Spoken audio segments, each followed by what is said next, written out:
Senhor meu Deus e meu Pai, neste momento, meu Salvador querido, nós entramos na Tua presença e sempre com muita gratidão.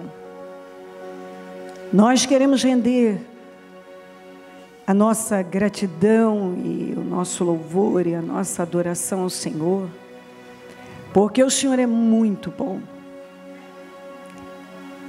O Senhor é a razão de nós estarmos aqui. Quando nós olhamos para aquilo que o mundo está vivendo,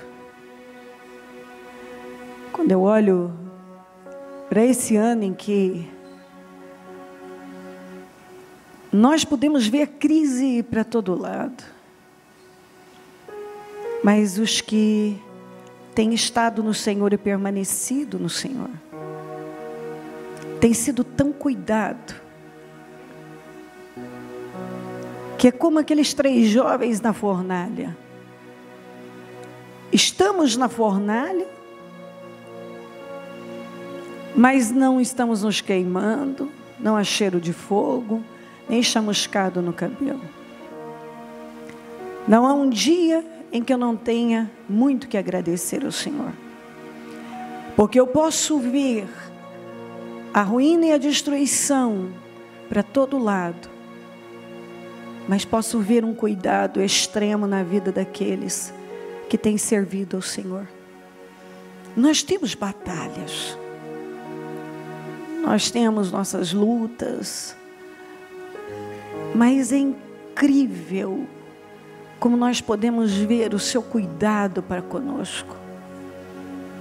É incrível o quanto o Senhor tem zelado de nós.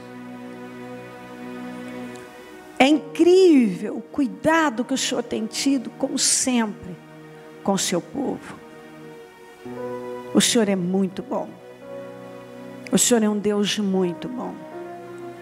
A verdade é que somente aqueles que não têm estado no Senhor é que não tem permanecido, que não tem dependido do Senhor, é que não pode dizer a mesma coisa. Mas todo aquele que tem se escondido, tem estado à sombra do Onipotente, está no fogo, mas não está queimando. E eu vejo que nós vamos sair desse ano sem chamuscado ou cheiro de fogo.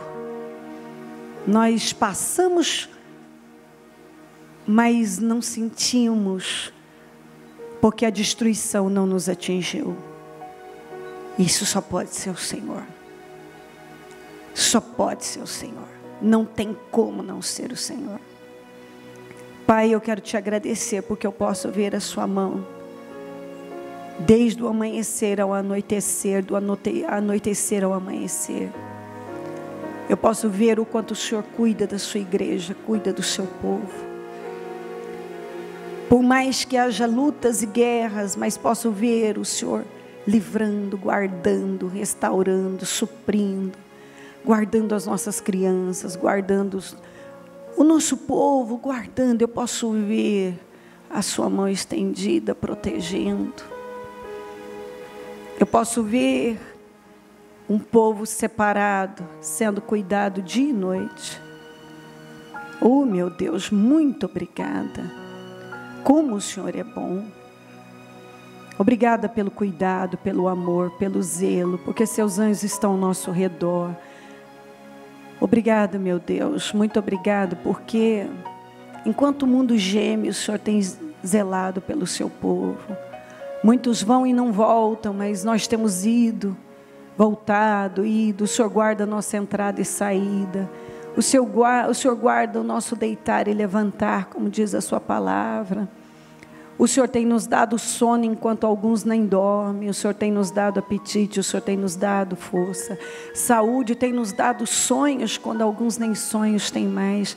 Oh, meu Deus, são tantos os motivos que temos que agradecer. Tantos. O mundo fala de pestes, mas o Senhor tem nos guardado, o teu sangue tem estado sobre nós. Muito obrigada.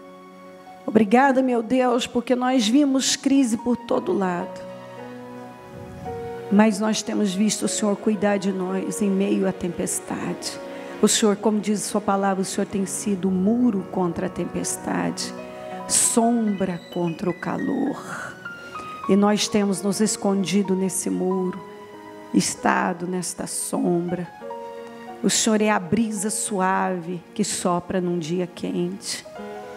O Senhor é o nosso pastor e nada tem nos faltado. O Senhor é o nosso refúgio, fortaleza, socorro bem presente na angústia. O Senhor é o nosso ajudador, é a nossa esperança. Não tosquenejará, nem dormirá o guarda de Israel. Oh, Senhor, saber que o Senhor não cochila e que nos ama e nos defende, nos protege. Muito obrigada. Muito obrigada por tudo, pela vida, pela paz, pela salvação. Obrigada, Senhor, porque o Senhor é um Deus bom. Obrigada porque a sua bondade dura para sempre. Obrigada pelo seu amor. Obrigada porque estamos aqui. Obrigada, Senhor, por essa oportunidade única. Se o Senhor nos trouxe até aqui, se estamos aqui é porque o Senhor nos trouxe. Então, obrigada porque estamos aqui. Obrigada pela vida, obrigada pela paz, obrigada pela salvação, obrigada pelas oportunidades. Obrigada, obrigada, obrigada. Eu consagro essa reunião ao Senhor. Eu consagro esse trabalho. Eu entrego essa manhã nas suas mãos. Eu peço que o Senhor assuma o controle. Eu peço que o Senhor fale aos nossos corações. Eu peço que o Senhor venha ao nosso encontro. Eu peço assunção, porque se o Senhor não estiver aqui, não tem sentido. Nós dependemos da assunção, nós dependemos do seu poder, nós dependemos da tua presença. Eu repreendo todas as obras do mal, setas, armadilhas, ciladas, dardos, seja qual for a armadilha, a seta diabólica para atrapalhar, para impedir a reunião, eu repreendo em nome de Jesus Cristo. Eu repreendo todas as armações no mundo espiritual contra nós, tudo que está sendo armado pelo diabo, pelas forças do mal, eu repreendo em nome de Jesus, eu amarro todo o mal e lanço no abismo em nome de Jesus. Eu repreendo setas, dardos, armadilhas, eu repreendo todas as forças do inferno contra a nossa reunião, eu repreendo em nome de Jesus todo o mal contra a nossa reunião. O teu sangue tem poder sobre nós, o teu sangue tem poder sobre a igreja, o teu sangue tem poder sobre essa reunião, sobre cada vida, sobre todo o templo, sobre o nosso povo, nossas famílias, todos os templos do Ministério Mudança de Vida, todo o nosso povo em todo lugar. O teu sangue nos garante a vitória, o teu sangue nos purifica de todo mal. Há poder no sangue de Jesus Cristo, o sangue de Jesus tem poder sobre nós. Eu repreendo angústia, tristeza, mentes dispersas, distrações, em nome de Jesus, e eu consagro tudo ao Senhor. Eu tomo posse junto com a igreja de uma manhã maravilhosa, de grande crescimento, de avanço, progresso, que nós possamos sair daqui crescidos, abençoados, num outro nível espiritual. Muito obrigada, meu Deus, nós te amamos muito, entregamos tudo nas tuas mãos e contamos com a sua presença, porque só tem sentido se o Senhor estiver aqui. Amém, amém, amém. Graças a Deus, estão ligadas as nossas vitórias. Você pega o Espírito. Que Espírito é esse? É mesmo, diga: eu bebo do Espírito. Da palavra profética para 2016. Grandes coisas fez o Senhor por nós, por isso estamos alegres. Amém? Vamos abrir em Gênesis 15, 16. Eu vou ler alguns versículos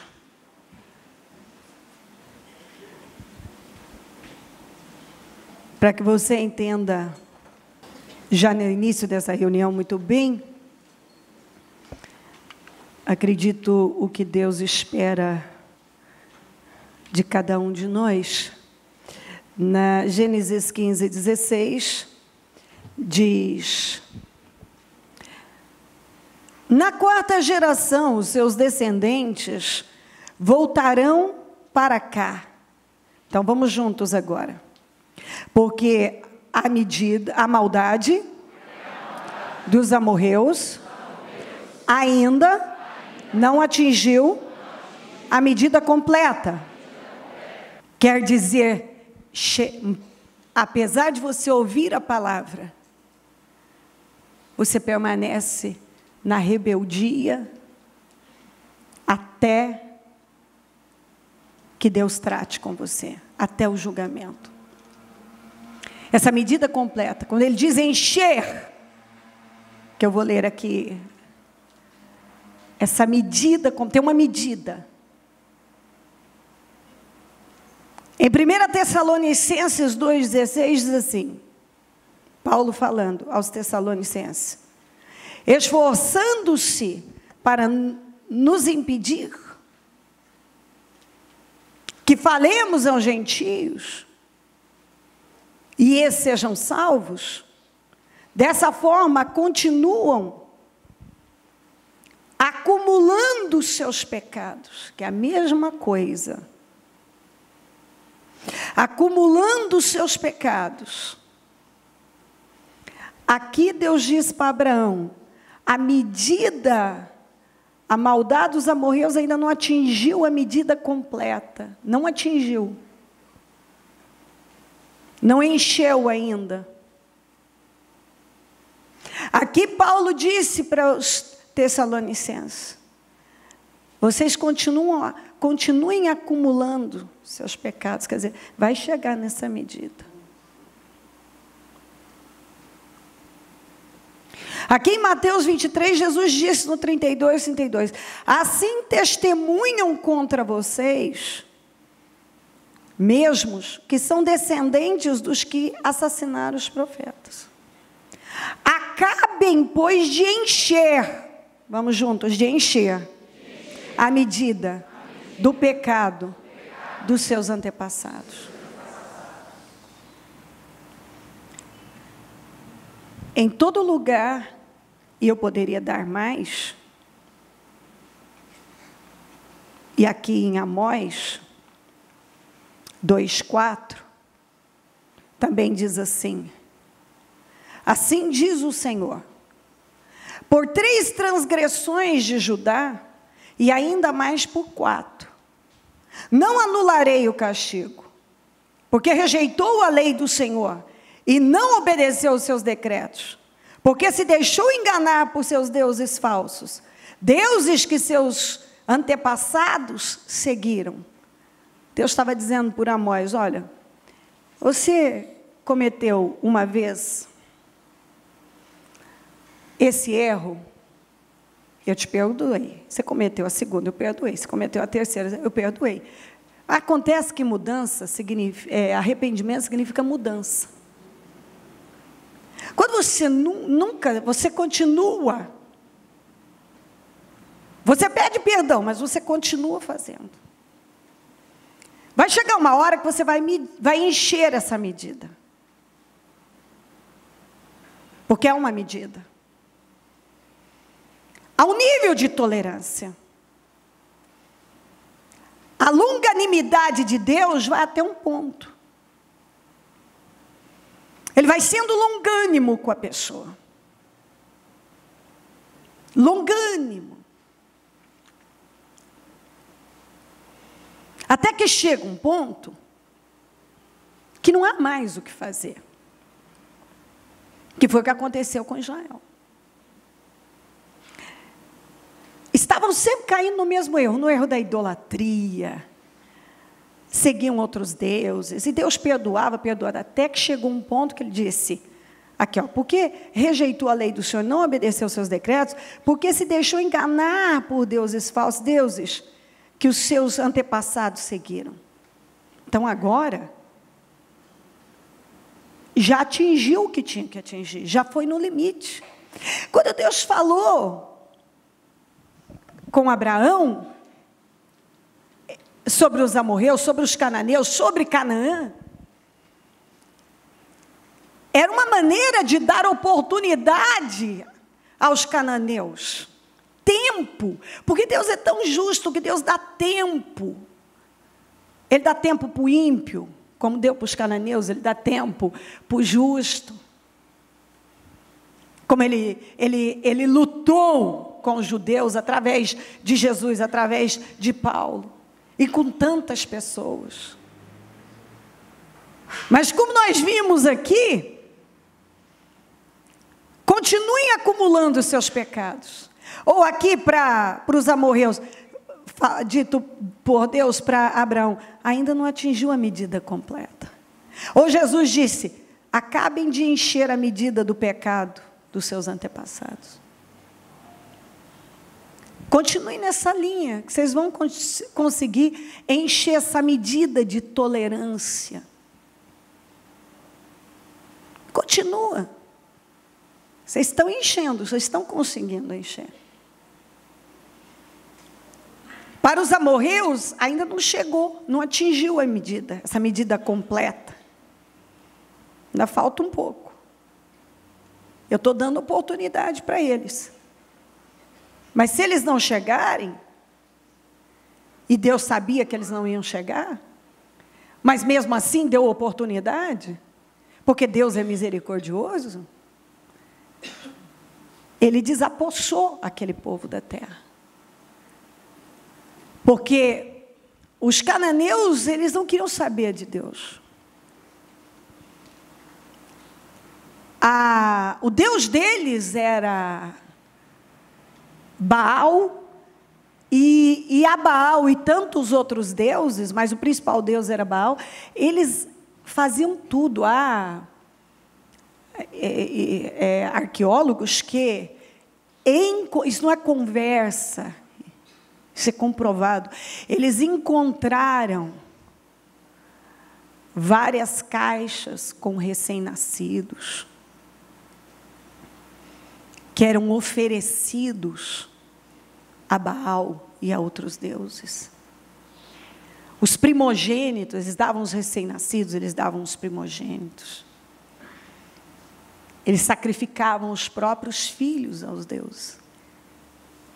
E Deus deu tempo para eles se arrependerem.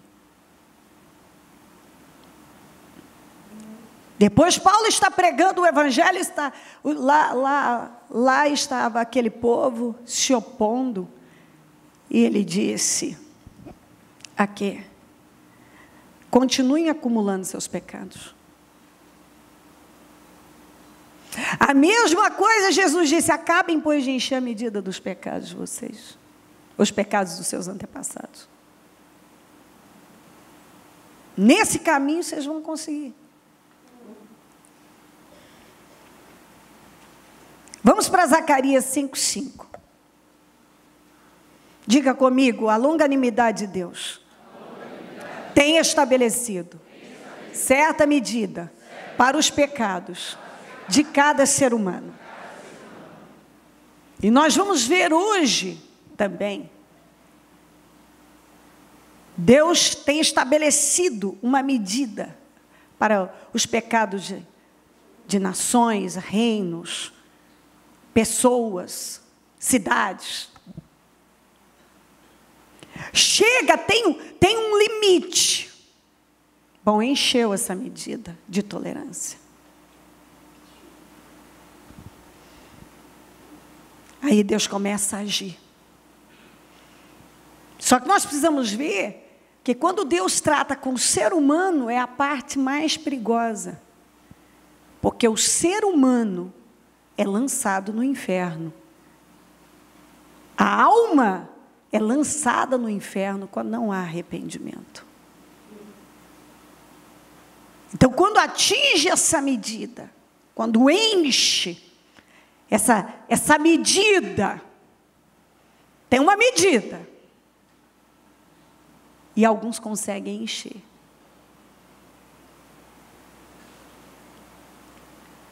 Uma frase eu quero que você guarde, se você não pegar nada dessa reunião. Essa você vai pegar. E eu pretendo repeti-la bastante. Quando a palavra não é o bastante, Deus vai mexer nas circunstâncias. Primeiro vem a palavra. Mas se ela não for o bastante para você, não tenha dúvida, Deus vai mexer nas circunstâncias. Essa você não pode esquecer. Quando a palavra não é o bastante na vida de uma pessoa. E Deus fala. Deus dá tempo. Deus orienta. Mas algumas pessoas, elas deixam claro, é como se elas dissessem, como Manassés a semana passada, nós falamos. Eu preciso de algo mais para eu parar. Eu preciso de algo mais forte. A palavra não está sendo tão forte. Ela não tem sido o bastante. Quando a palavra não é o bastante, Deus mexe nas circunstâncias. Sempre foi assim.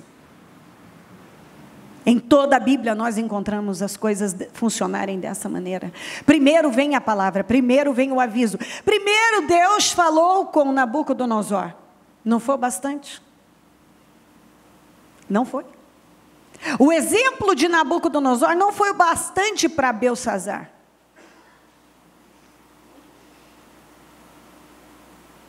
Tanto é que tanto Belsassar tinha consciência, uma consciência muito maior do que a do Nabucodonosor, que o Nabucodonosor se voltou para Deus, quando encheu a sua medida, ele perdeu o reino. Quando ele se humilhou, ele foi restituído. Belsassar não. Ele tinha tanta consciência, uma consciência maior, em função do exemplo do Nabucodonosor, que o abuso dele encheu a tolerância de Deus no único dia, porque foi demais, e naquela noite ele morreu. Até porque não encontramos arrependimento em Belsassar. E assim nós encontramos, como o Senhor falou para Abraão sobre os amorreus, eles não se arrependeram. Eles deixaram a medida se completar. Havia uma medida de tolerância, chegou um ponto que não havia mais como Deus tolerar. E Deus os tirou daquela terra, dando ao seu povo. Quando a palavra não é o bastante na vida de uma pessoa, Deus mexe nas circunstâncias dela. Como foi com Manassés. Manassés sabia que era Deus, sabia para onde correr, tanto é que quando ele se encontrou em situação difícil, ele fez tudo sozinho, ninguém foi lá ajudá-lo em alguma coisa, foi sozinho. Ele orou a Deus, ele buscou a Deus, ele se voltou para Deus, ele fez tudo sozinho. Você não encontra nenhum profeta, ninguém ajudando ele naquele processo. Então, fica claro que ele sabia, ele sempre soube o que fazer. Mas ele precisou ter as circunstâncias dele totalmente mudadas, modificadas. Ele precisou sofrer um baque terrível na vida dele, ter um gancho no nariz, ser preso, exilado, perder tudo, para ele poder se humilhar diante de Deus. Porque a palavra de Deus, quando Deus falou com ele, a Bíblia diz que ele não deu atenção. Não foi o suficiente. A palavra não foi o suficiente para Manassés, a palavra não foi o suficiente para Nabucodonosor, o exemplo do Nabucodonosor e tudo que Belsassar sabia não foi o suficiente. Às vezes você tem exemplos vários, às vezes até na sua própria vida. E você não aprendeu nem com seus próprios exemplos, nem com as suas próprias experiências. Algumas pessoas não têm aprendido nem com as experiências delas. Elas já tiveram as circunstâncias delas modificadas algumas vezes, porque elas não deram crédito à palavra de Deus, e, no entanto, elas acabam voltando e caindo no mesmo erro, porque elas não se comprometem realmente com Deus. Elas se deixam levar pelas coisas desse mundo, esse mundo tenebroso, esse mundo dominado pelo mal. Quando você acha que já viu todas as bizarrices, você vê um pouco mais. Essa semana alguém me mandou, eu abri e vi a nova, já tem, pelo menos, o que estava registrado lá, 3 casais no país que já fizeram registraram em cartório essa união estável, de um homem com 2 mulheres, ele hétero com 2 bissexuais. Agora só se fala disso, só disso, porque cada tempo você vê as pessoas nesse vazio,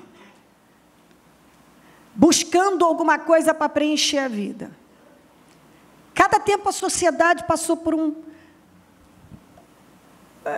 processo, algo aconteceu e as pessoas penderam para determinada direção. Agora é essa. A outra moda, eu li um casal aqui de Campinas, que tiveram um filho, não contaram o sexo dessa criança para ninguém, escolheram um nome neutro, e assim, ninguém sabe o sexo da criança, eles não aceitam ser chamados de pais, eles são chamados de cuidadores. Então, assim, as pessoas estão... Não tem, o diabo vai essa palavra não existe, mas estou criando ela agora, emburrecendo todo mundo. Vai ficando todo mundo numa condição que você fala. Aí um dia essa criança aparece com vestido vermelho, ou rosa e laço. No outro dia, vestido todo de azul, bermudão, não sei o quê, não sei o quê, não sei o quê. É uma criança, parece que tem 2 ou 3 aninhos. Eles determinaram que essa criança não vai ter gênero, um nome neutro, eles não querem ser chamados de pais, mas de cuidadores. E isso está crescendo, essa mentalidade totalmente antibíblica, sem visão, sem sabedoria, sem nada. Então, para onde você olha, quando você acha que tudo já... Não, já agora, pior que isso, né? Aparece algo pior. Isso em toda parte, isso é no mundo, dentro das famílias, dentro da fé. Para onde você olha? Se você não se agarrar à palavra de Deus, se você não se encher da palavra de Deus, você vai se encher de alguma coisa, porque um lugar vazio é um lugar. Um lugar vazio é um lugar. Não adianta só você vir, bom, agora eu não sou mais do mundo, agora você precisa se encher de Deus. Porque se você não começar a se encher de Deus, você vai se encher de alguma coisa. E certamente, das mesmas coisas de antes. Ou vai querer se dividir entre lá e cá, e você não vai chegar a lugar nenhum. Aqui em Zacarias 5:11, em seguida o anjo que falava comigo se adiantou e me disse: olhe e veja o que vem surgindo. Perguntei o que era aquilo, e ele me respondeu: é uma vasilha. Essa vasilha representa Deus. E disse mais: aí está o pecado de todo o povo desta terra. Então a tampa de chumbo foi retirada e dentro da vasilha estava sentada a mulher. Essa mulher é a perversidade ou a impiedade, que é o pecado. E a empurrou para dentro da vasilha e fechou de novo com a tampa de chumbo. De novo ergui os olhos e vi chegarem à minha frente 2 mulheres com as asas como de cegonha. O vento impeliu suas asas e elas ergueram a vasilha entre o céu e a terra. Essas 2 mulheres representam a misericórdia e a justiça de Deus. Perguntei ao anjo, para onde estão levando a vasilha? Ele respondeu, para a Babilônia, onde vão construir um santuário para ela. Quando ficar pronta, a vasilha será colocada lá em seu pedestal. O que ele estava dizendo? Chegou, já atingiu a medida do que Deus pode suportar. A impiedade, a perversidade, a idolatria, a feitiçaria, a imoralidade, tudo que não presta em Israel. E nós estamos falando aqui o tempo aqui sobre nessa passagem a de Amós, sobre a nação considerada mais religiosa do mundo. E que daí você abre e leva para todos aqueles que se dizem de Deus. Mas Israel chegou num ponto de pecado, que agora encheu, foi jogada essa impiedade e trancada de, bom, agora acabou. Já encheu, não tem mais onde ir. Agora vocês vão para o exílio. Ali estava sendo dito, chegou a hora, a misericórdia de Deus chegou num limite e agora é a hora da justiça. Vocês vão para o exílio, para a Babilônia. Deus tinha avisado tanto, a palavra veio, até que chegou e encheu a medida de tolerância. E o povo foi levado. Foi quando Nabucodonosor foi e levou cativo o povo, destruiu Jerusalém, destruiu tudo. E ali o povo gemeu na Babilônia. Mas não tinha jeito. Se as circunstâncias não tivessem sido modificadas, não tinha salvado ninguém, porque infelizmente, um sai fazendo, o outro sai fazendo atrás, e vai virando uma contaminação, a palavra vem, as pessoas não pegam, elas não querem saber. Quando a palavra não é o bastante, Deus mexe nas circunstâncias.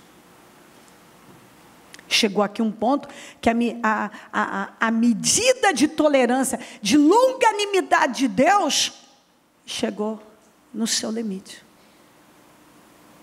Não dava mais, agora é a hora de mexer nas circunstâncias.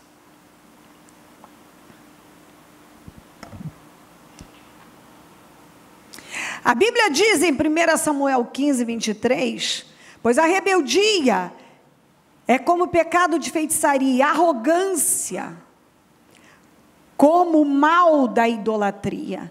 Assim como você rejeitou a palavra do Senhor, ele o rejeitou como rei.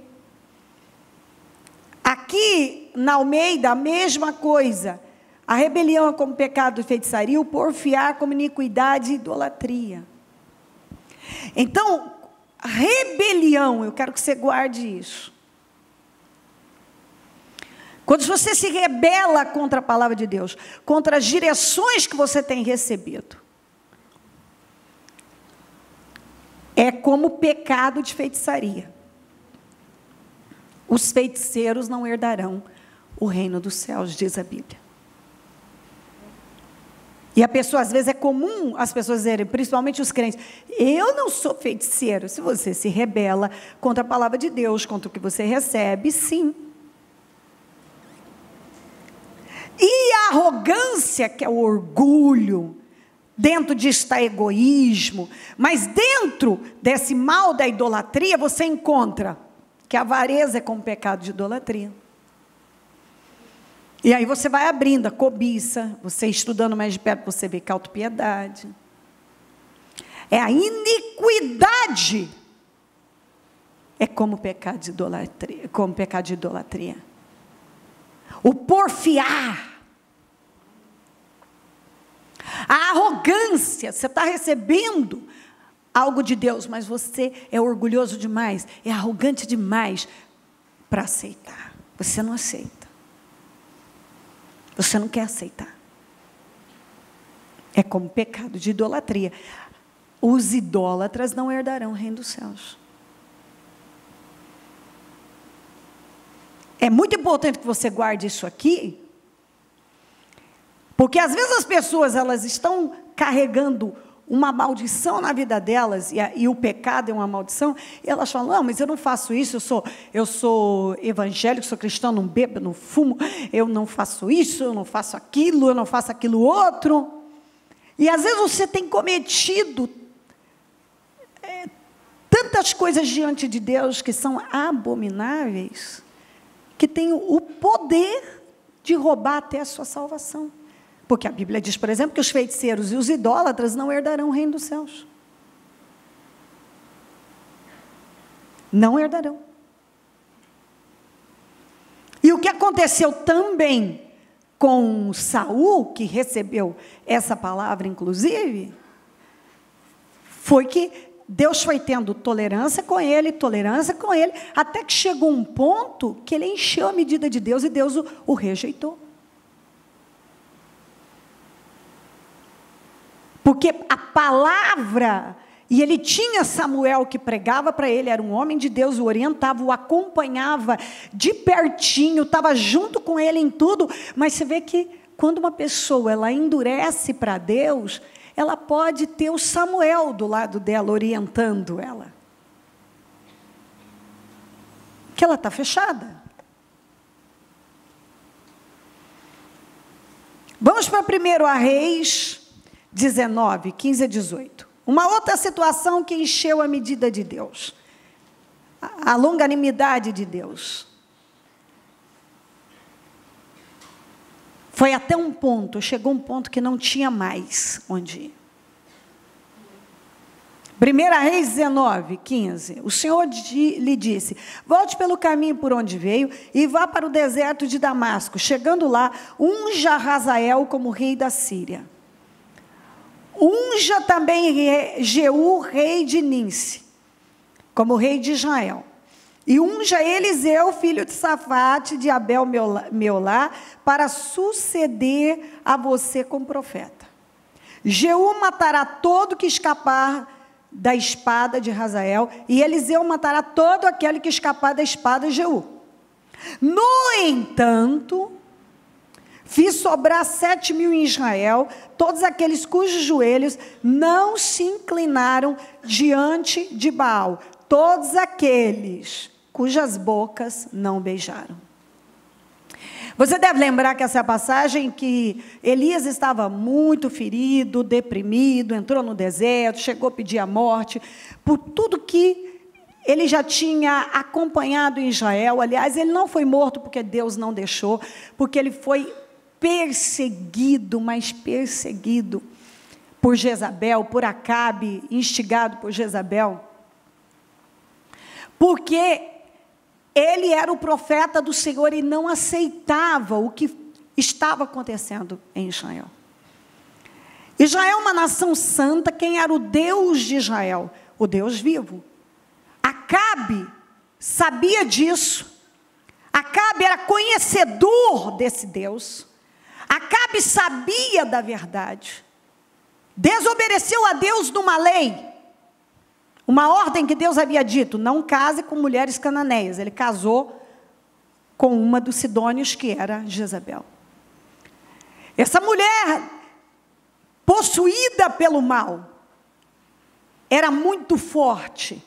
E passou a ter uma influência absurda sobre o Acabe, que era fraco.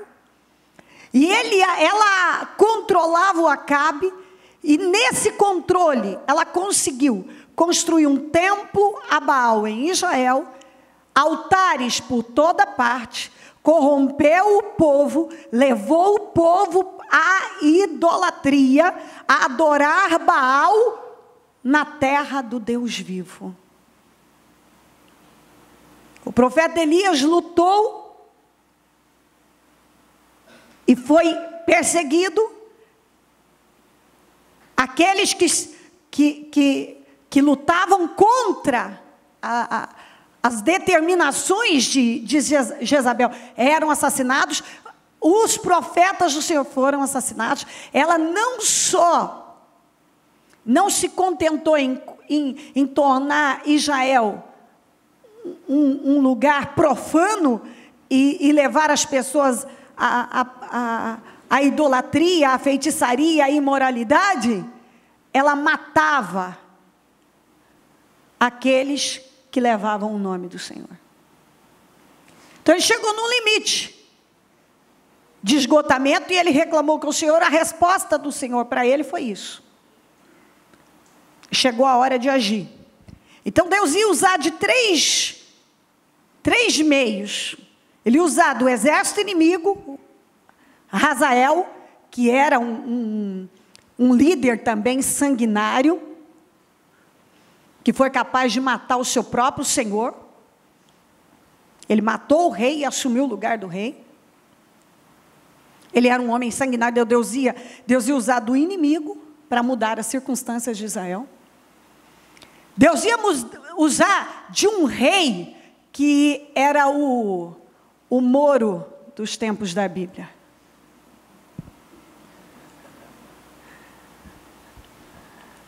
Chegou a hora de botar ordem na casa. Porque chega a hora que a medida de Deus enche. Tanta corrupção, tanta baderna, tanta sujeira, tanta mentira, tanta hipocrisia.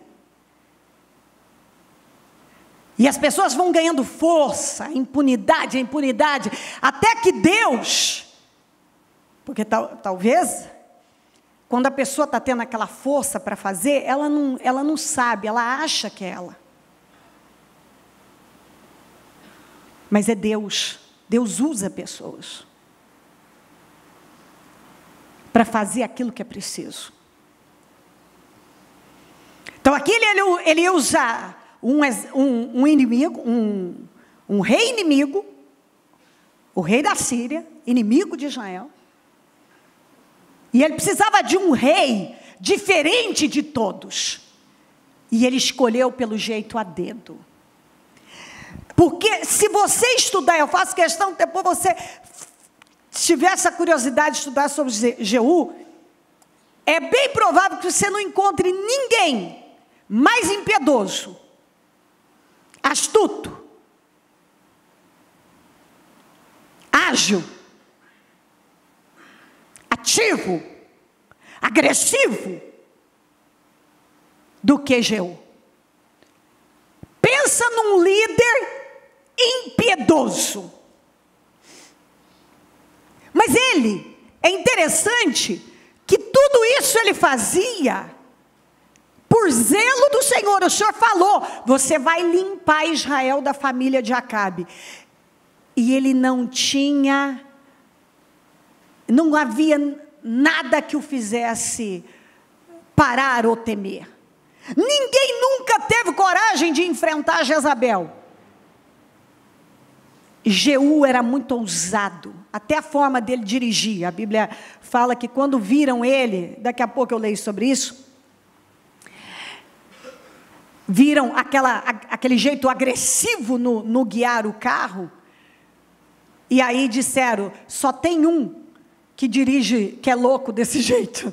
Está escrito assim, só pode ser Jeú. Ninguém guia um carro igual o Jeú. Jeú era um líder agressivo. E Deus precisava de alguém com o temperamento do Jeú. E também Eliseu. O Eliseu que havia sido preparado anos, aliás, seria ainda, né? Seria ungido, e depois, após esse preparo, assumiria o lugar de Elias. Então Deus ia usar de 3 situações: do inimigo, de um novo rei, diferente de tudo que Israel conhecia, e de um profeta, também altamente determinado, que nós vemos a história dele. Ele foi capaz de romper com uma vida, seguiu Elias, aprendeu o que tinha que aprender, e quando teve o direito de pedir o que ele queria, ele disse: eu quero porção dobrada do Espírito que está em você. Ali mostra a determinação que havia no Eliseu também. O que ele queria: eu quero fazer 2 vezes mais do que você fez. Adoro gente direta assim, objetivo. É isso que eu quero, eu sei o que eu quero.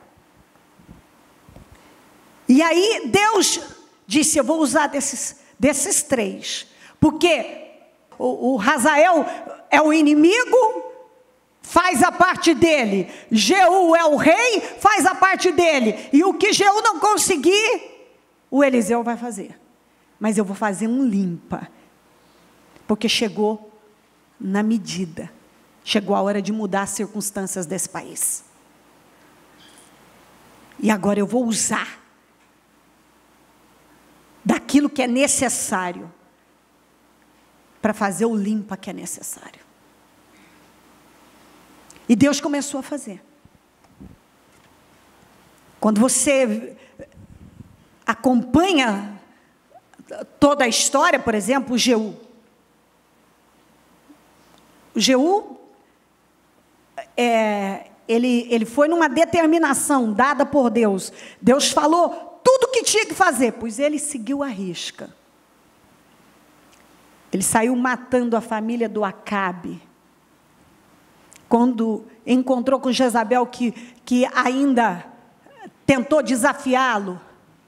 Você vê que o povo tinha tanto medo da Jezabel, que ele, forte daquele jeito, já tinha matado vários, matado o filho, matado o rei, matado, não o Acabe, porque o Acabe já tinha morrido, matado o sucessor dele, que era filho.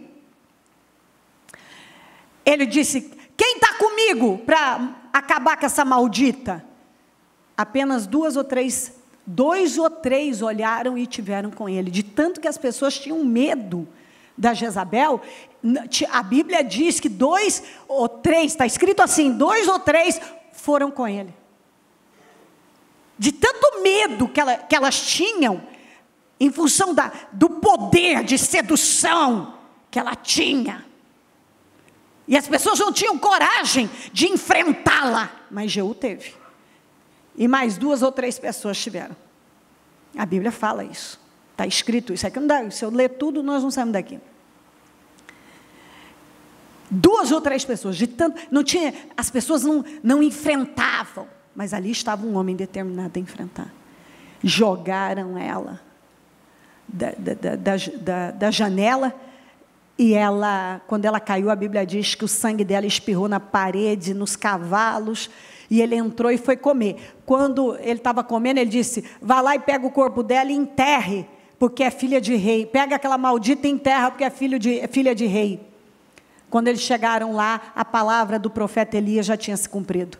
Ela tinha sido comida pelos cães, só sobrou as mãos e o crânio, e a Bíblia disse que ninguém ia dizer, nunca mais ia poder dizer: essa foi Jezabel, porque ia estercar aqueles cachorros que comeram a carne dela, ia estercar todo aquele terreno que foi onde eles mataram o Nabote, a vinha, para pegar a vinha do Nabote.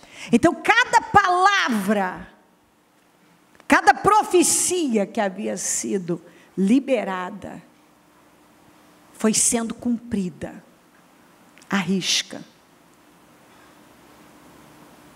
E o Jeú, esse líder agressivo, impiedoso, foi capaz de acabar com a família do Acabe e com toda a idolatria, com toda a adoração a Baal em Israel. Mas, vamos lá, 2 Reis 9:20. A sentinela relatou o que eu disse agora. Ele chegou a eles, mas também não está voltando. E acrescentou: o jeito de o chefe da tropa guiar o carro é como o de Jeú, neto de Ninsi, dirige como louco. 2 Reis 9, 22. Quando Jorão viu Jeú, perguntou: você vem em paz, Jeú? Jeú respondeu: vamos juntos, como pode haver paz? É enquanto continuam toda a idolatria e as feitiçarias de sua mãe Jezabel. Eu creio que esse versículo responde às perguntas de muitas pessoas acerca da sua própria vida, dos acontecimentos da sua própria vida. Porque algumas pessoas, elas querem paz. Pelo menos dizem que querem paz. Eu quero paz na minha família, eu quero paz no meu trabalho, eu quero paz na minha vida, eu quero paz na minha saúde, eu quero paz. Mas como haver paz enquanto há toda essa idolatria e essa feitiçaria na sua vida? Enquanto há toda essa rebelião contra Deus, esse orgulho, ou até mesmo, como era literalmente acontecia em Israel naquela época, toda essa feitiçaria, idolatria, literalmente, como acontece nos dias de hoje. Porque você vê toda essa limpeza, essa moralização na política, mas essa mesma reforma tem que acontecer no meio cristão. Porque hoje nós não somos respeitados, nós somos vistos como piada. Por quê? Porque a visão do Evangelho, em função dos atos de pessoas sem escrúpulos, sem temor, tá manchada, está corrompida. Porque qual é a visão que as pessoas têm do Evangelho? De um bando de aproveitadores, que não deixa de ter um fundo, haver verdade nisso, explorando pessoas, em busca de enriquecimento, de poder, de fama, às custas do Evangelho. Isso não é Evangelho. Onde se encontra na Bíblia essa fé customizada, essa coisa adaptada, especialmente voltada para essas bizarrices todas, coisas que as pessoas fazem, capazes de assustar, pelo o tamanho da insensatez. E a venda de objetos? As pessoas criticam os católicos com os santos católicos. Que diferença há de um santo católico para os brindes que são vendidos como sagrados dentro das igrejas evangélicas? Qual a diferença? São imagens, só que um tem a imagem de uma pessoa santificada, digamos assim, e outro tem a imagem da chave da arca, da pá, do tijolo, sei lá do quê. É tudo imagem. Por que a pessoa vai lá e compra aquilo e pega aquilo? Porque ela acredita que há um poder naquilo. Por que uma pessoa adora um santo católico? Porque ela acredita que ele tem poder. Mas ao mesmo tempo você pergunta para muitos católicos, eles dizem: não, eu não adoro, eu só respeito e tal. Você pergunta para muitos evangélicos: não, eu não adoro essa imagem, esse tijolo, essa fronha, esse tapete, eu não sei, é muita coisa. Eu não adoro isso aqui. Então por que você pegou? Ah, porque é ungido. É ungido. Você é ungido. Você é ungido. Você é ungido. Você não precisa disso. Quando você pega um brinde e deposita sua fé num brinde, você está dizendo que o sacrifício da cruz não teve importância nenhuma. Quando você fica meia hora, 40 minutos ouvindo um capeta esbravejar, babar, rolar e dizer um monte de coisa, sabendo que o diabo é o pai da mentira, mentiu desde o princípio, em que isso vai te edificar? Você precisa da palavra. Ah, eu estou vendo o poder do diabo. Você sabe do poder do diabo. Ai, porque na igreja tem que ter milagre. Aqui nós temos milagres todos os dias. As pessoas são curadas, as pessoas são libertas. Acontece que nós não fazemos sensacionalismo. E nem bizarrices. Você nunca vai me ver fazer sensacionalismo. E que o Senhor me guarde. E guarde o Ministério Mudança de Vida. Sensacionalismo. Milagre que tem todo dia. As pessoas são curadas, são libertas.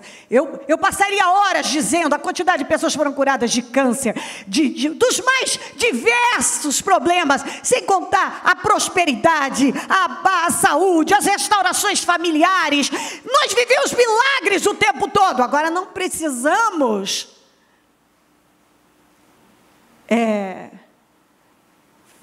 não temos necessidade dessa propaganda, desse sensacionalismo todo, porque isso para nós é uma coisa normal, e também o nosso objetivo é levar as pessoas a Deus, não atraí-las para nós pessoalmente, mas levá-las a Deus, porque se eu não te levar para Deus, você conhecer a Deus, o meu trabalho terá sido em vão. Isso será cobrado de mim. Se eu tiver qualquer outra intenção, coisas que muitos líderes ainda não entenderam, intenções e motivações erradas, faz com que você perca. Você vai perder a sua vida, vai perder o seu tempo. Eu tenho um pouquinho de inteligência para saber que eu só tenho essa vida e eu não estou disposta a jogá-la na lata do lixo. De jeito nenhum. E eu sei que eu posso facilmente arruinar com a minha vida se eu não tiver a intenção e a motivação certa.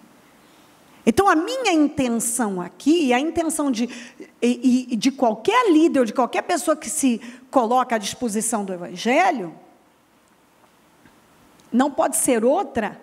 O primeiro, o propósito tem que ser esse o tempo todo. Que as pessoas conheçam a Deus, que elas se aproximem de Deus, que elas tenham vida com Deus, que elas dependam de Deus, que elas realmente tenham um relacionamento com Deus. Coisa que a maioria dos cristãos não tem. E aí o que muitos líderes inescrupulosos, sem temor, fazem? Eles se aproveitam de mentes, aqueles que são chamados de analfabetos funcionais, que não conseguem pensar, incutem lá dentro uma visão que talvez nunca mais essa pessoa vai conseguir se livrar dela. Porque algumas pessoas hoje não conseguem fazer nada sem o uso de um objeto. Elas não conseguem servir a Deus, elas nem sabem como servir a Deus. A forma delas, que elas entendem como servir a Deus, envolvidas com um monte de coisas que você não tem respaldo bíblico. Uma pessoa pega uma coisa fora de contexto, que não tem base. Porque eu posso pegar um trechinho da Bíblia fora de contexto, que não dá para não tem sustentação em toda a palavra de Deus. E vender para você como uma lei, como uma verdade absoluta. Mas se eu tenho temor na minha vida, eu não posso fazer isso, porque eu posso estragar com a sua mente, com o seu espírito, talvez para a vida toda. Você pode perder sua salvação, você pode nunca conseguir se voltar, você pode cauterizar sua mente de uma tal maneira que nunca mais você vai conseguir deixar entrar uma outra coisa que eu sempre dou como exemplo. O povo de Israel, o grupo original, saiu cerca de 2 milhões de pessoas. Apenas 2 entraram na terra prometida, com aqueles que nasceram no deserto. Do grupo original, somente 2. E eu sei o que eu estou dizendo. Por que que todo o resto morreu? Porque eles, assim, a tolerância de Deus com eles foi no limite. A palavra não foi o bastante. Não havia meio deles darem lugar à renovação. Eles tinham uma mente escrava. E nós vivemos em função desses 40 anos dessa customização que entrou com muita força no país. E todo mundo foi migrando para lá e pendendo para lá. Imagina 40 anos. Algumas pessoas que já nasceram no evangelho customizado, já foram ensinadas. Se elas têm 30 e poucos, 40 anos hoje, digamos. Isso está lá, é enraizado. E se ela não tiver disposição para realmente trabalhar essa renovação mental, e assim, deixar de ser um odre velho, ela não muda a visão, ela não vai conseguir. Ela vai ficar lá, naquilo lá. Se ela não parar e olhar para os resultados dela, para a vida dela, e ver, peraí, onde eu estou chegando com essa fé? Onde essa fé tem me levado? Eu conheço a Deus, porque vem cá, deixa eu dizer uma coisa. Se você me diz que você é evangélico há 10, 15, 20 anos e ainda fica possesso, você não conhece a Deus, porque o diabo não tem poder para entrar no corpo de um homem de Deus, de uma mulher de Deus.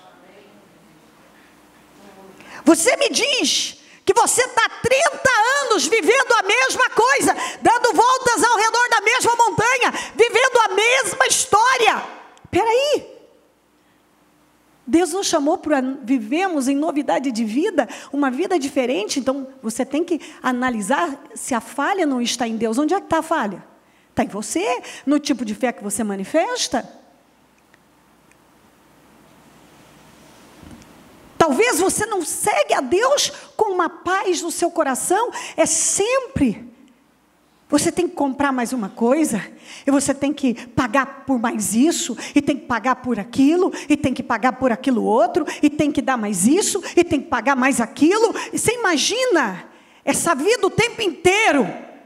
E Deus está esperando que eu pague mais por isso, que eu dê mais isso, e que eu compre mais isso, e porque se eu não faço é porque eu não tenho fé, e porque eu não tenho isso, eu não tenho aquilo. Ai, mas Deus nos chamou para a paz. Sim, você tem que dizimar, você tem que ofertar, você tem que abençoar a obra de Deus. Sim, tem. Eu não estou dizendo nada disso, mas estou dizendo o seguinte: a obra de Deus, servir a Deus nos traz alívio, paz, e não essa pressão. E a maioria das pessoas que falam e estufa o peito, e dessa fé, e essa fé, quando você chega perto, não tem estrutura emocional, não tem vida com Deus, não tem resultado na vida. Tem blá, blá, blá. É tambor vazio. E você sabe por que não tem? Eu tenho a resposta. Porque não conhece a palavra. Porque a única coisa que te mantém forte, na rocha, inabalável, seguro e vitorioso, e faz de você um cristão vitorioso, é a palavra. É a palavra de Deus. E como é que muita gente tem vivido? Porque você liga a televisão, você é bombardeado de programas. É um milagre urgente, se a sua vida não mudar, eu não prego mais. Aí é tanta coisa que você fica com vergonha, você quer entrar debaixo da cama. Aí as pessoas olham para aquilo e dizem, tudo é farinha do mesmo saco, mas não é não. Mas é o que o mundo pensa. Que é todo mundo igual. Todo um bando de aproveitadores, manipulando analfabetos funcionais, pessoas que não pensam. É assim que é tratado. Não, porque se aquela pessoa pensasse, ela não faria isso. Um bando de gente que quer enriquecer à custa do povo. Um bando de exploradores. Sendo que o Evangelho é lindo, o Evangelho é santo. É uma coisa sagrada, preciosíssima, maravilhosa, íntegra, justa, seríssima. Mas aí você vê, algumas pessoas têm ganhado o mundo, mas não tem credibilidade nenhuma. Não tem credibilidade nenhuma. Ganha o mundo, mas não tem credibilidade. Porque as pessoas olham e veem exatamente isso. A visão é essa. Uma hora está para cá, outra hora está para lá. Você vê essa mistura dentro do cristianismo, você não sabe. Em alguns lugares você já não sabe mais o que é isso, uma mistura de mesa branca com umbanda, com judaísmo. É uma coisa que você pensa, Salvador.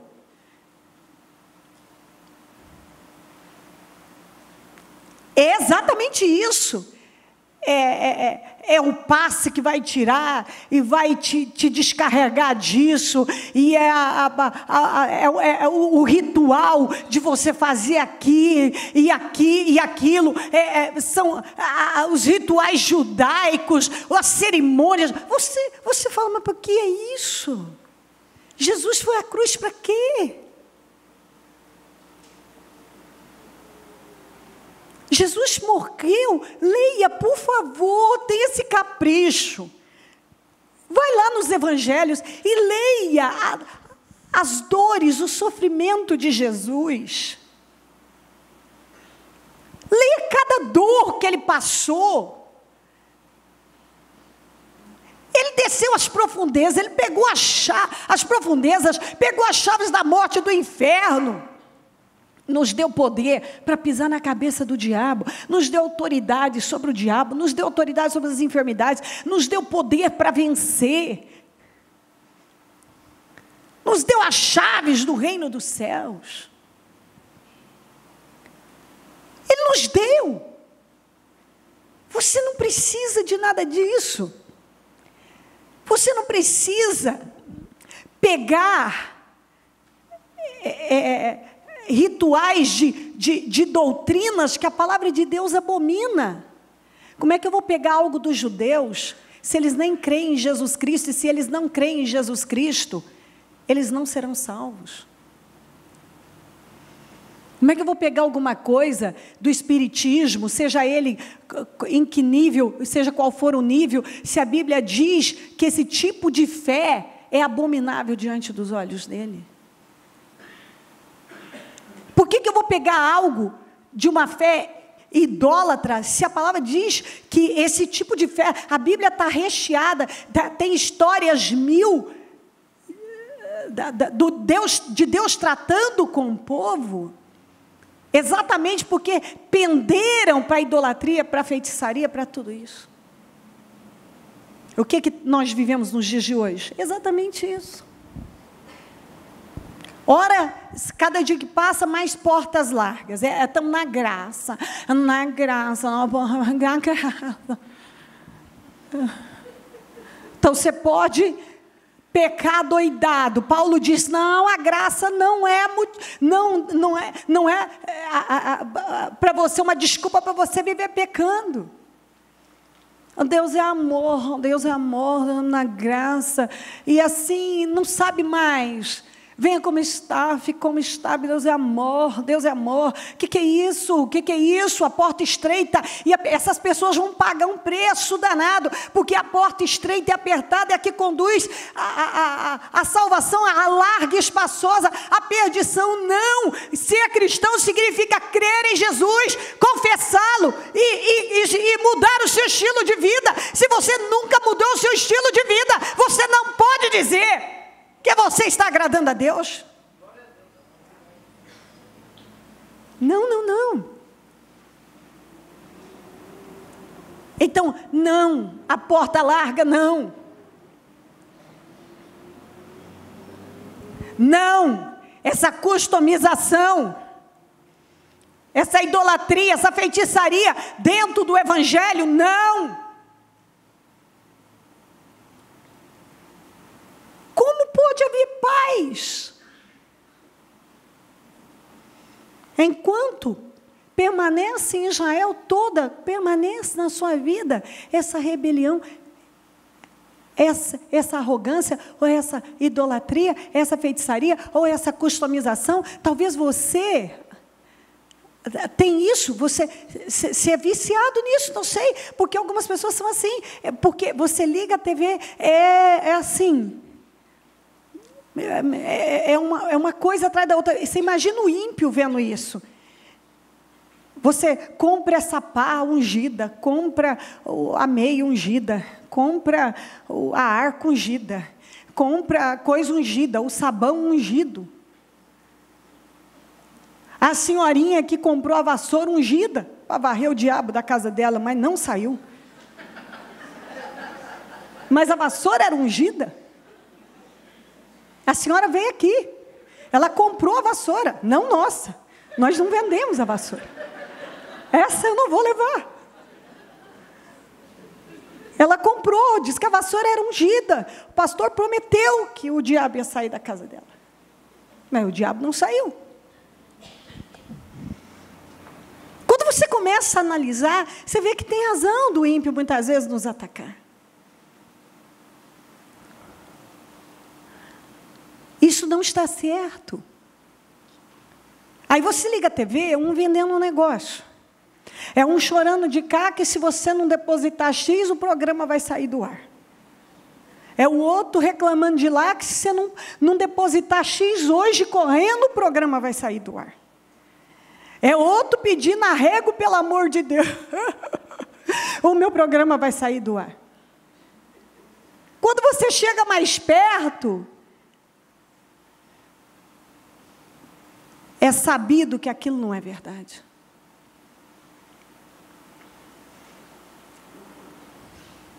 Não é verdade.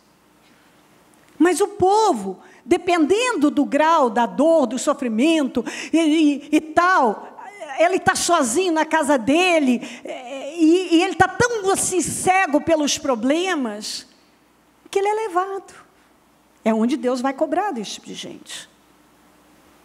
Que manipula as pessoas, usa do sofrimento das pessoas para tirar proveito delas. Quando você usa do sofrimento de uma pessoa para tirar proveito dela, isso é imperdoável diante de Deus. É imperdoável. Qual é a busca contínua, o desespero?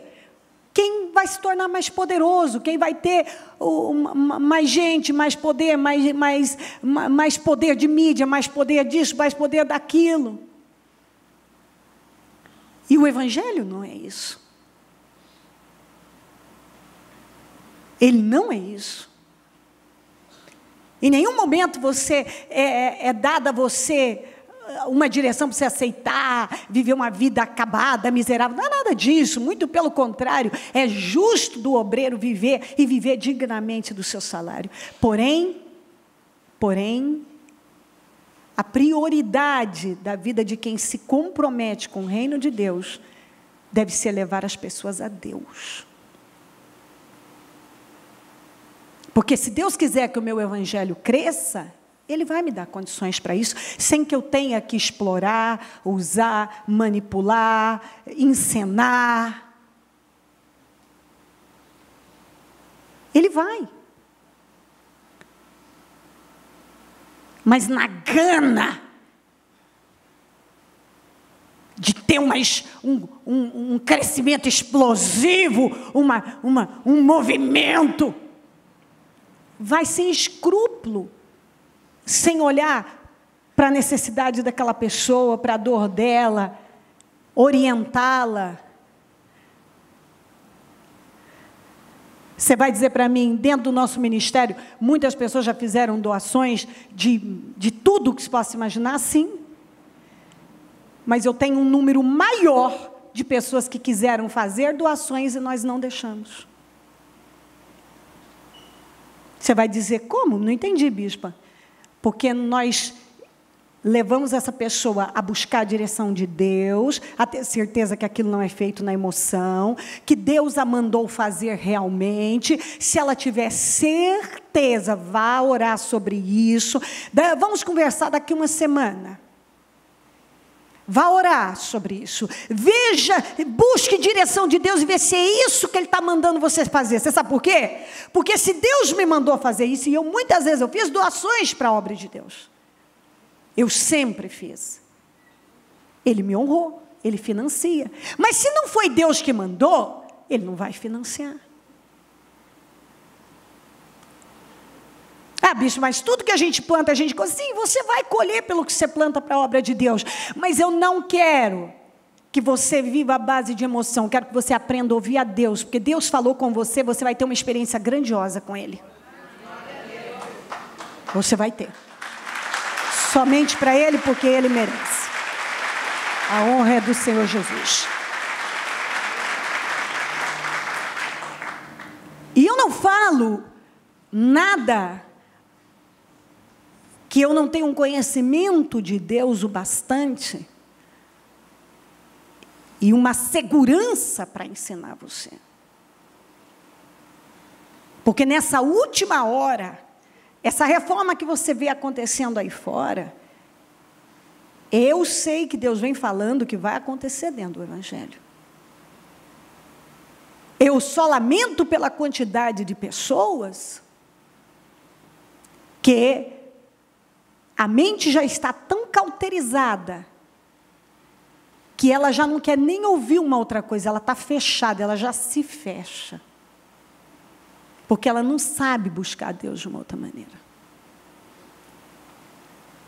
Ela não sabe.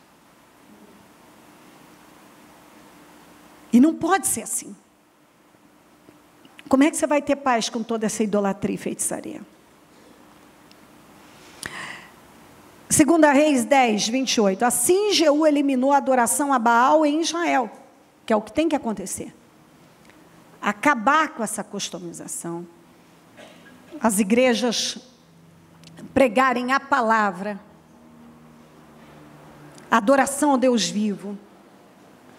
Tem que parar com essa coisa de entrevistar demônio, dar voz a pessoas que, na verdade, a maioria dessas pessoas não estão real. Há uma possessão, mas não daquela forma que as pessoas acham. Já há um condicionamento mental. A pessoa foi condicionada àquilo. Eu não sei se eu não vou ter tempo por causa do horário de gastar muito com isso, mas eu já falei sobre isso. Eu me lembro de uma senhora, que ela veio de um determinado lugar, ela estava 8 anos naquele lugar, e ela disse pela família que não aguentava mais, porque durante os 8 anos da vida dela, em todas as reuniões, ela supostamente manifestava, era entrevistada, e ela era usada para aquilo. A primeira vez que aquela mulher veio, derrubada, acabada, pensa numa pessoa com a vida destruída. E que eu comecei a fazer a oração e trabalhar, ela já começou. Eu fiz ela vir, naquela época eu fazia, mais no início do meu ministério, eu tinha condições de fazer muitas outras coisas que hoje já não dá mais. Então, ela veio e disse, expulsei aquilo, a mulher vinha de novo. Na mesma reunião, ela expulsei, olhei para ela e falei, não, firmeza na sua mente, isso não pode mais acontecer. Você está condicionada. Parte do que você faz já é um desequilíbrio. Você depende disso, é uma maneira de você chamar a atenção das pessoas, é uma maneira de você justificar muitas coisas na sua vida. Tem muita coisa que, assim, aí precisa de um pouquinho de psicologia, você analisa com as pessoas e você sabe o que é que está acontecendo ali.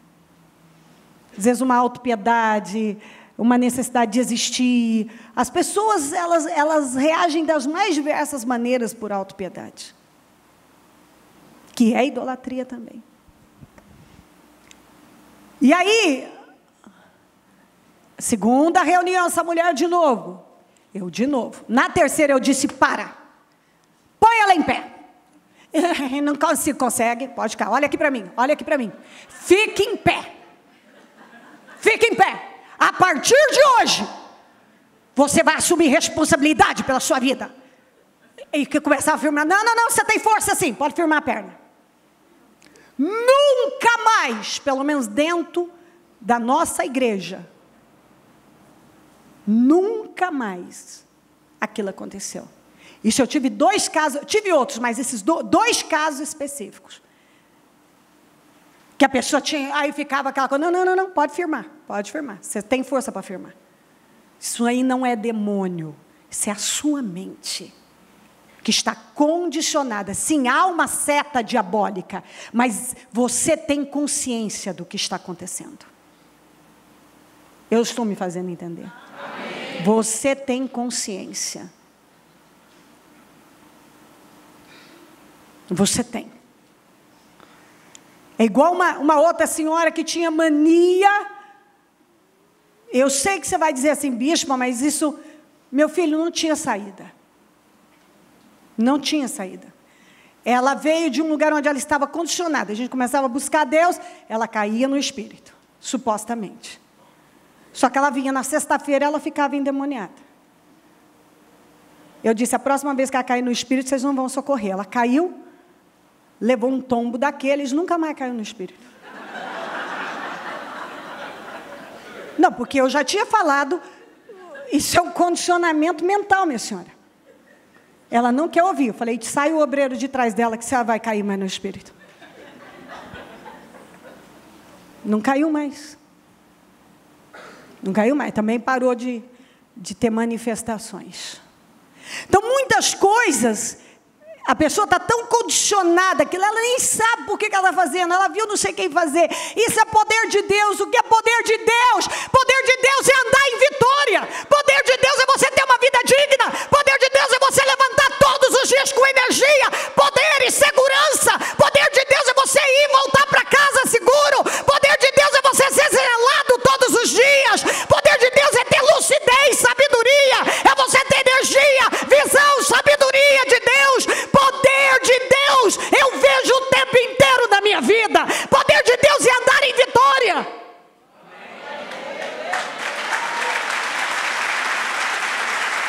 É o nosso Deus. Algumas pessoas não sabem o que é andar em vitória.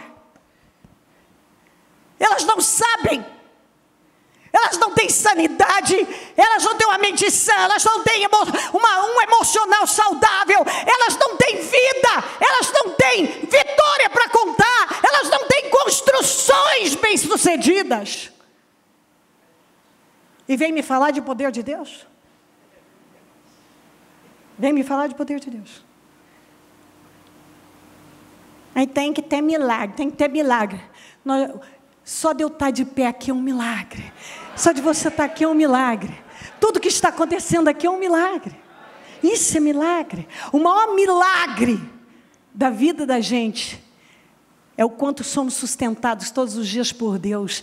E nem sequer percebemos. Nem sequer. De tão natural que vai se tornando. Agora você quer falar da cura do câncer, da porta aberta não sei do quê? Ixi, nós temos assim, todos aqueles que têm confiado em Deus estão sarados, estão curados, estão abençoados. Eu tenho tantas histórias para contar de pessoas que foram desenganadas e hoje estão aqui completamente saradas, abençoadas, vivendo a vida como se nada tivesse acontecido. Estão prósperas, estão cuidadas, os casamentos estavam destruídos, estão restaurados, estão felizes, hoje tem energia, tem força, tem visão de vida.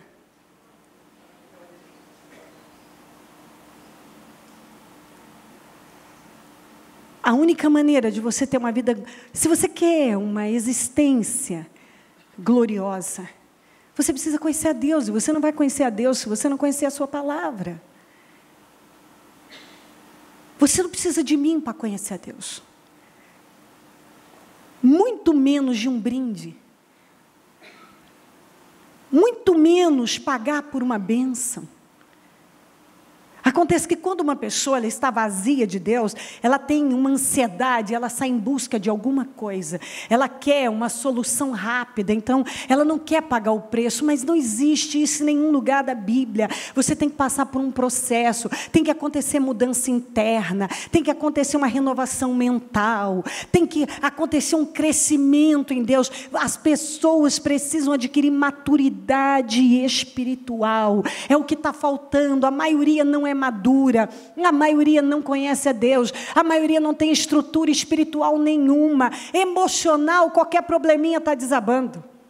Mas por quê? Porque não tem maturidade, porque não conhece a Deus, porque quando a gente conhece, aquele que conhece o seu Deus, não se abala.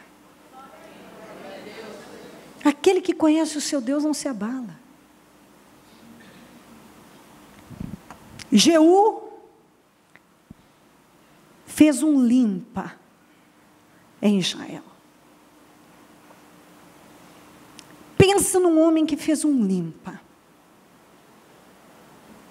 Na época dele, ele fez o que Deus esperava dele. Só que ele cometeu um erro. Que é o que muita gente comete.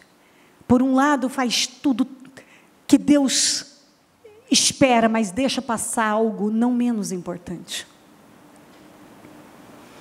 Jeú eliminou a adoração a Baal em Israel. No entanto, não se afastou dos pecados de Jeroboão, filho de Nebate, pois levou Israel a cometer o pecado de adorar os bezerros de ouro em Betel e em Dan. É incrível como um homem como Jeú, que fez o que ele fez, tropeçou em algo não menos importante, mas tão importante quanto. Os pecados de Jeroboão é um dos mais condenados por Deus na palavra de Deus. Aliás, você encontra por toda parte os pecados de Jeroboão, a casa de Jeroboão, os pecados de Jeroboão, porque Jeroboão, por ganância, para ter o controle sobre o povo, igualzinho nós vemos por aí, pegou o exemplo de Arão, e fabricou 2 bezerros, e disse para o povo, colocou um em Dan e outro em Betel, e disse: olha aí os teus deuses que tiraram vocês do Egito.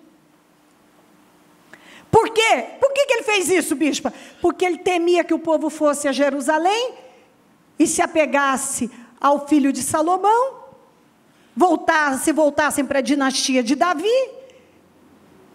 e ele perdesse o poder sobre o povo. Para manter o povo sob o controle, ele colocou o povo sob um regime de idolatria. E o povo sabia muito bem quem era o Deus que havia tirado eles do Egito. Mas pendeu para aquilo que Jeroboão estava fazendo, que é o que acontece com muita gente.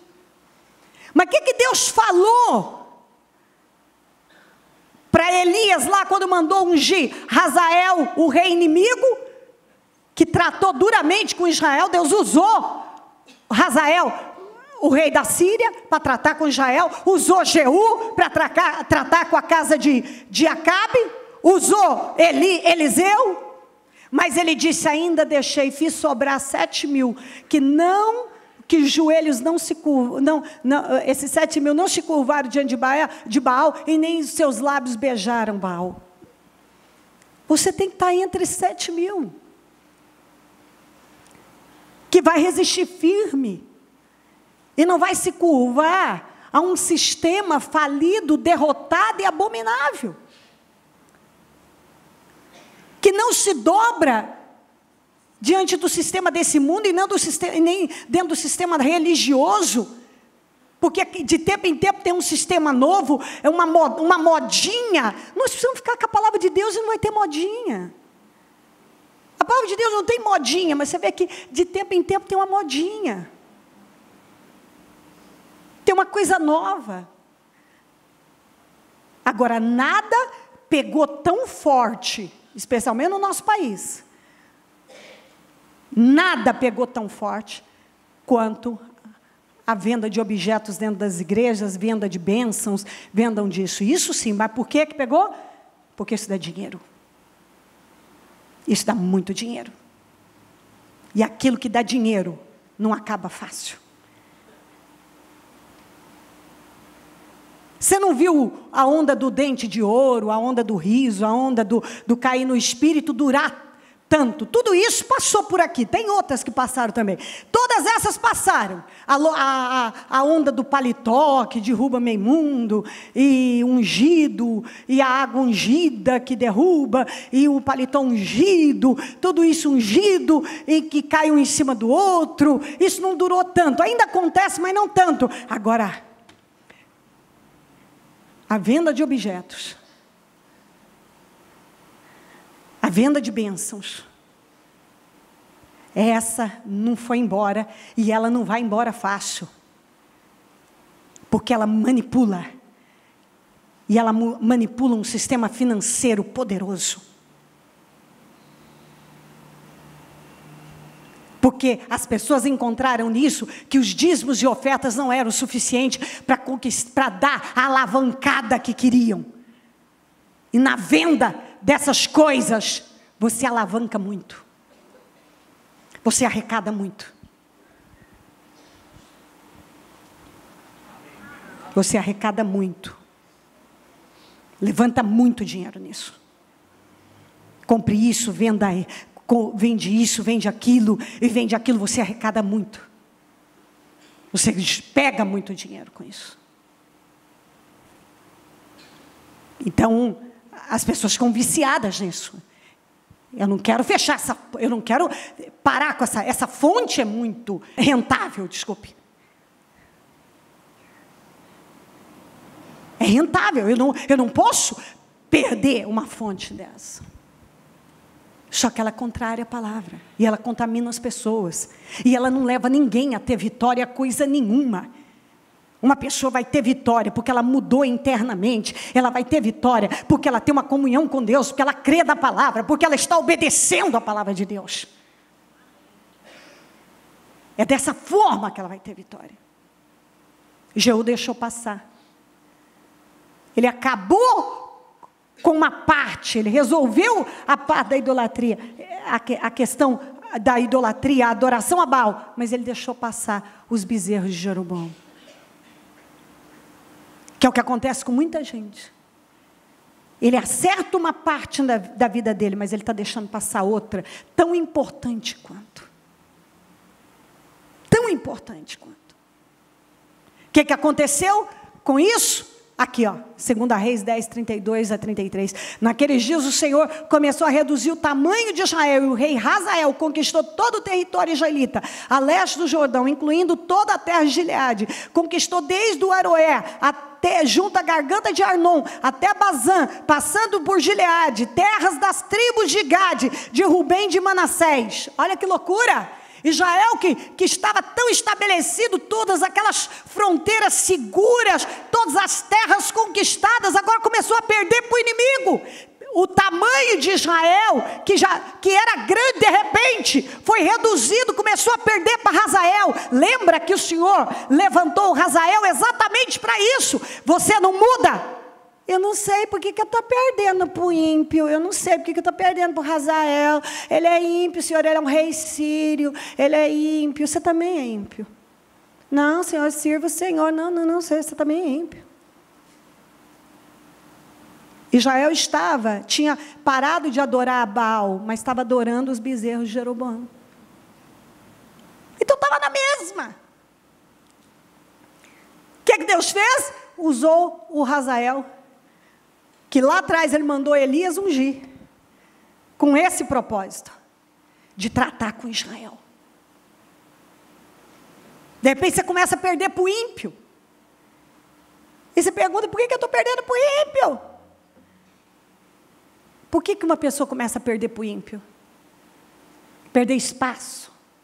O ímpio começa a crescer e você diminuir. Procura. Talvez tenha idolatria, feitiçaria aí. Talvez tenha rebelião, tem orgulho, tem arrogância. Talvez ainda tem customizações várias. Não sei, cada um tem que procurar.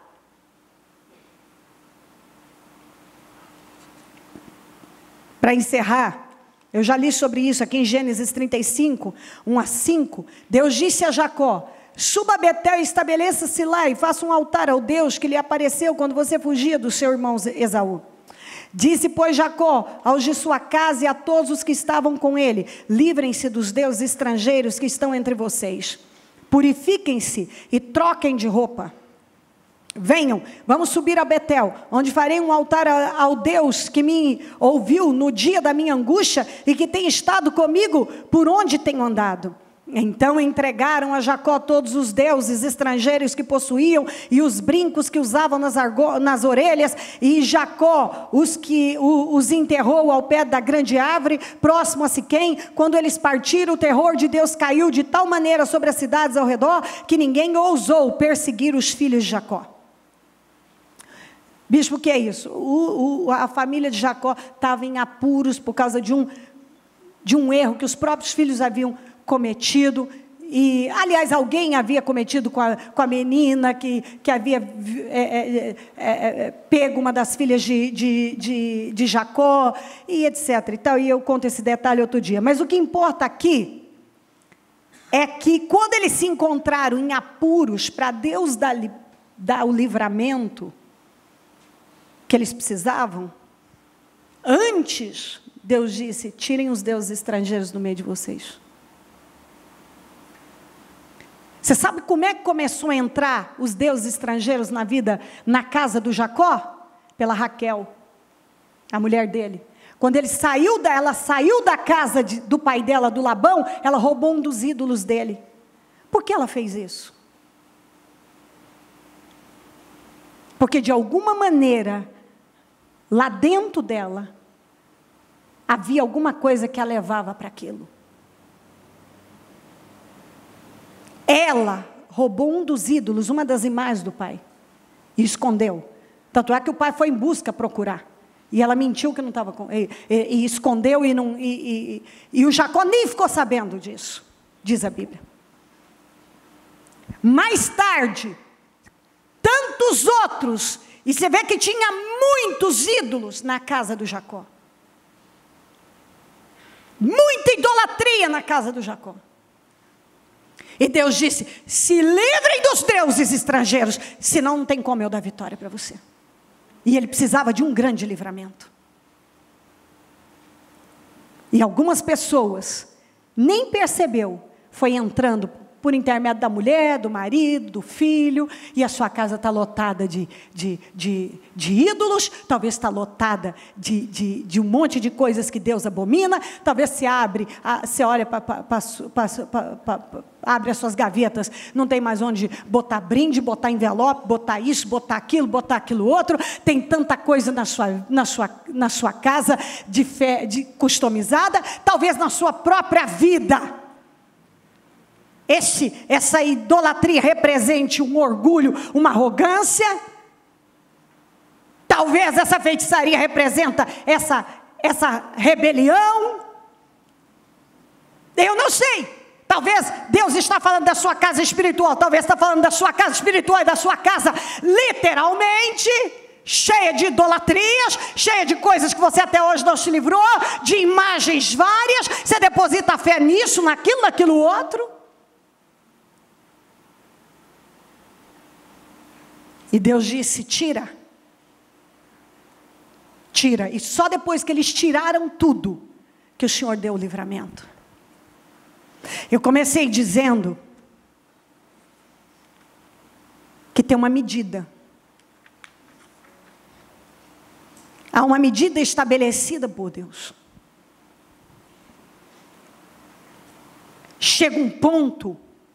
Ah, mas Deus não é misericórdia? Ele é. As suas misericórdias não se renovam? Sim. Só que você que é inteligente entendeu muito bem. A palavra vem, a palavra vem, a palavra vem, a palavra vem. E você ignora. Suas circunstâncias serão modificadas. Quando a palavra não é o bastante, Deus mexe nas circunstâncias.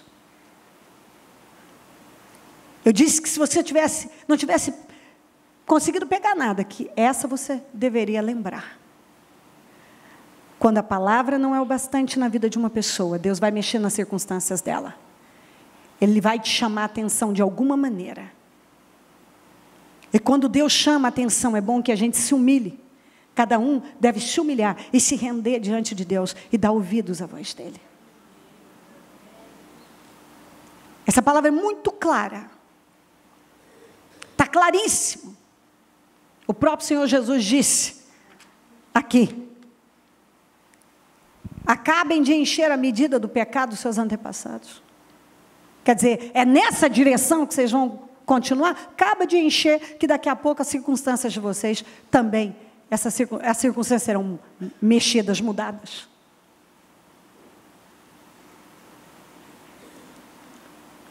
A palavra não foi o bastante para o Acabe. Você vai falar para mim, o Acabe nunca se humilhou? Se humilhou. Teve um momento que ele se humilhou. Ficou lá vestidinho de pano de saco, gemendo, não sei o quê. Passou a aflição, ele voltou a ser o mesmo Acabe. Que é o que acontece com algumas pessoas. Elas mudam só quando tem um problema. Passou a aflição, elas voltam para o mesmo lugar que sempre estiveram. Acabe, tão logo a aflição dele passou, ele voltou a ser o mesmo Acabe. E assim tem sido a vida de muitos. Ele muda quando tem um problema, mas logo ele volta. Por que ele volta? Porque a mente não foi renovada, porque o interior não foi mudado, porque ele ainda não conhece a Deus. Ele conhece a religião, ele conhece as igrejas, ele conhece os líderes, ele conhece um monte de coisas, mas ele não conhece a Deus. E eu já falei aqui uma coisa que Paulo, depois de ter conhecido tudo, ele disse, eu quero conhecer a Cristo.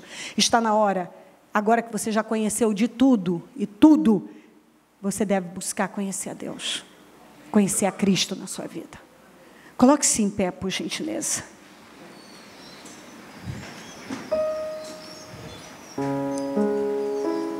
Abre o seu coração para o Senhor agora.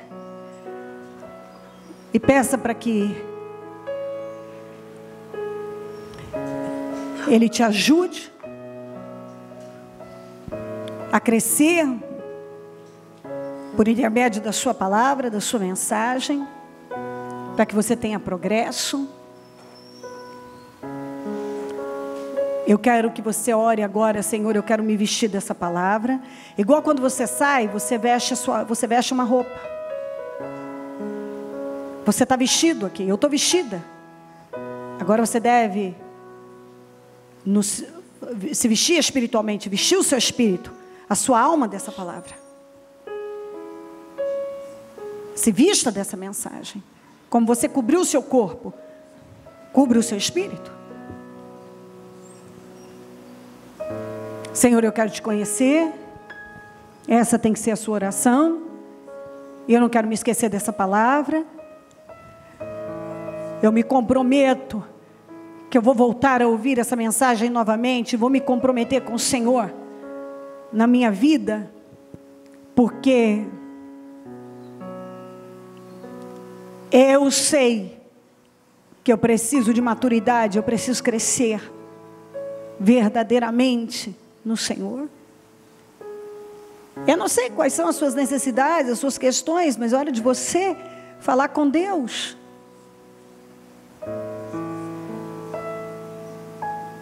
Quando a palavra não é o bastante,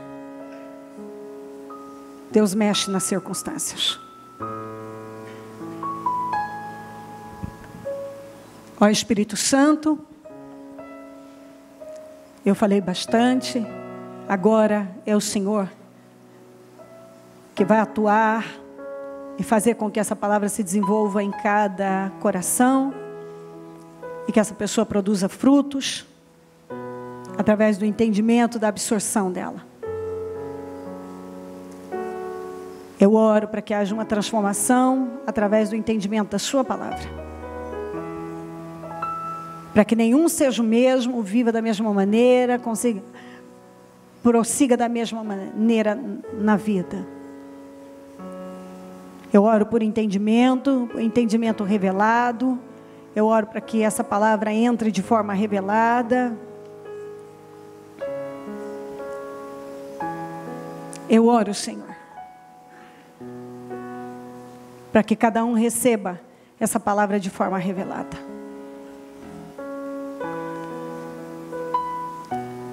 Que haja uma renovação, uma mudança na visão, no espírito, na forma de ver as coisas.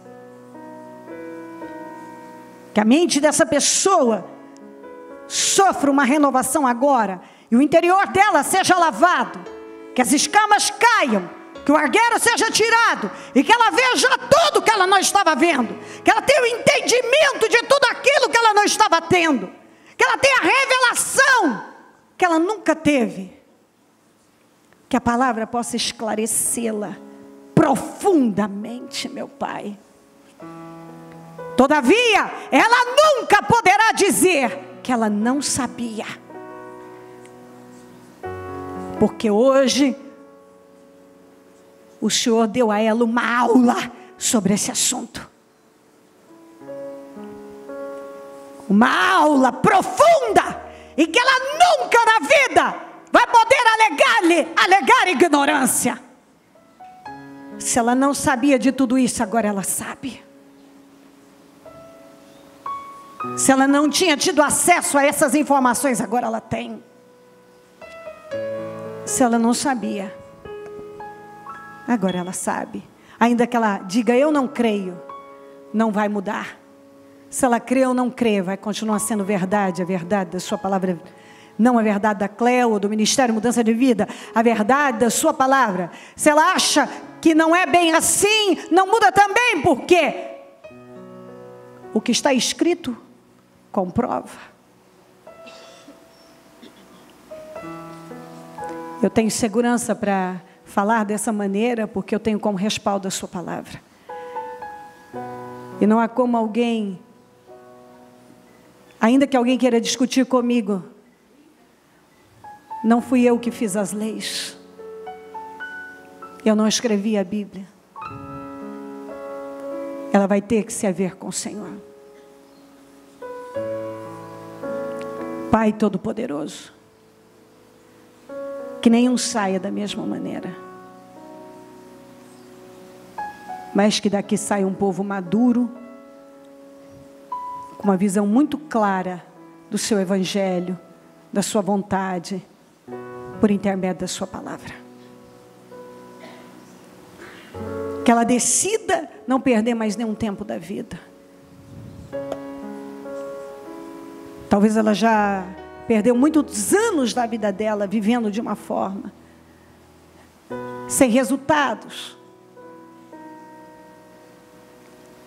praticando uma fé que não a levou a lugar nenhum. Ela recebeu muitas promessas,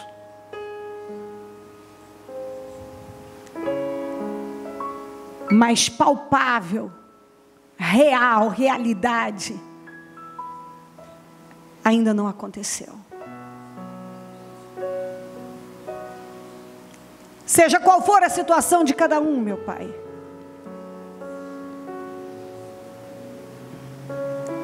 a tua palavra diz que ainda não atingiu a medida, ou na vida de alguns já atingiu a medida da sua tolerância, da sua longanimidade. Mas primeiro o Senhor manda a palavra. Primeiro o Senhor insiste com a palavra. Primeiro o Senhor instrui através da palavra. Primeiro o Senhor luta. E quando a palavra não é o bastante, o Senhor mexe nas circunstâncias. Quando a palavra não é o bastante, o Senhor mexe nas circunstâncias. Quando a palavra não é o bastante, o Senhor mexe nas circunstâncias. Eu abençoo a todos e declaro um grande avanço para todos nós, em nome de Jesus Cristo. Muito obrigada por tudo, meu Deus. Amém, amém, amém.